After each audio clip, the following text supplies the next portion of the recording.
There are moments in life when everything you thought you understood about love breaks apart in an instant, shattering into something deeper, heavier, more real. For me, it happened on a cold October night in Colorado, headlights slicing through the dark, breath fogging the inside of my beat-up Honda, and my heart pounding harder than any storm outside. I had just lost my job, my apartment was already gone, and the only thing I had left was the girl sitting in the passenger seat, Hazel, with her trembling smile and her stubborn, impossible belief in me. In a weak attempt to make her laugh, I joked that the cramped sleeping space in the car could fit both of us if things got worse. She didn't laugh.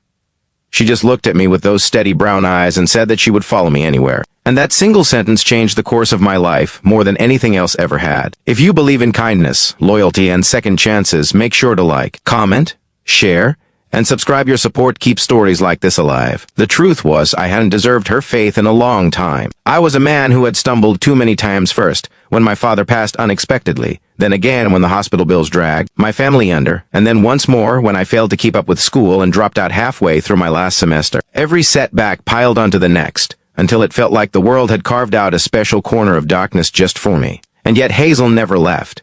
She had a fire in her that refused to let mine go out. That night, as we drove through the back roads of rural Colorado, I could feel the weight of her trust pressing against my ribs. It scared me as much as it comforted me. The car heater barely worked, struggling against the cold, as if it too had given up on life. We pulled over behind an old gas station, its windows dark, its open sign flickering on and off like a dying firefly. The wind outside was loud enough that the car rocked slightly, but inside, the silence was louder. I didn't know how to tell her what was happening inside me, the fear, the failure, the feeling of being lost in every direction. I didn't want her carrying my burden.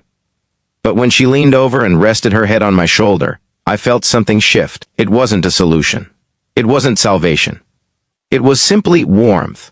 A reminder that maybe I wasn't entirely broken. We stayed there for hours, half reclined, wrapped in old blankets I kept in the trunk. The ceiling of the car was stained. The seats were cracked. The air smelled faintly like gasoline and dust, yet Hazel murmured that she felt safe. And the moment those words left her mouth, I felt something tighten in my chest. It was strange how safety could exist in a place so fragile. Strange how someone could feel at home in a moment that felt like the edge of everything. The next morning, sunlight spilled across the sky in a soft wash of gold.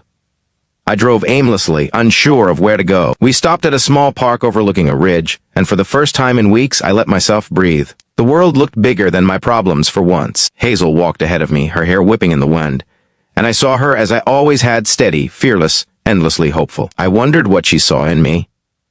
I wondered how someone could choose a man who had nothing left to give. The days that followed were rough.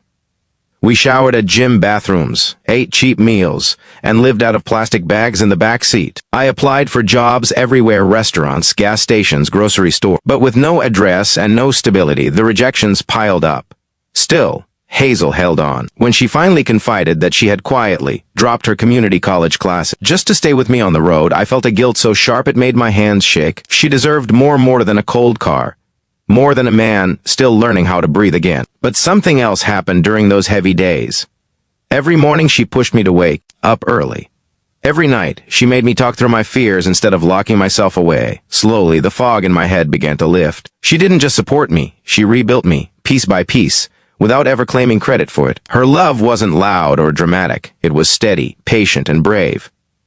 Eventually, things began to shift. One afternoon in Denver, after dropping off yet another stack of job applications, we wandered into a small diner with cracked leather booths. The owner, a man named Patrick, noticed the exhaustion on my face before I even spoke. Maybe he saw a bit of himself in me. Maybe he saw two kids who needed a chance. He offered me part-time work on the spot. Nothing glamorous, just dishes and basic prep work. But to me, it felt like the world had opened a door after years of slamming them shut.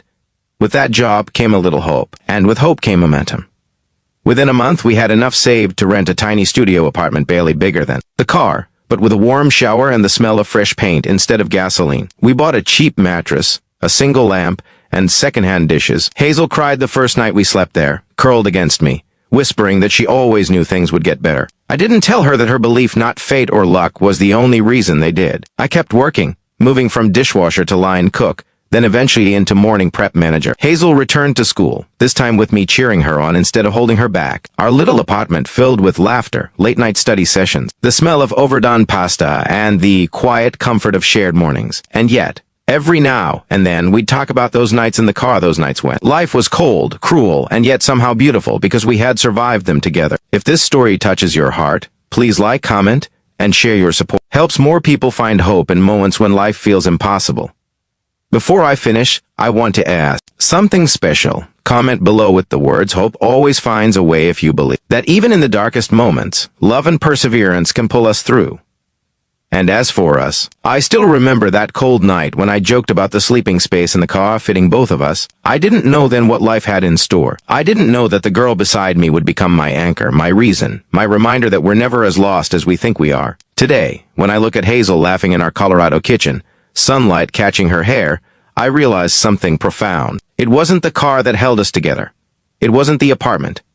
It wasn't a job or a stroke of luck. It was her faith and my decision, finally, to believe in myself the way she already did. And that has made all the difference.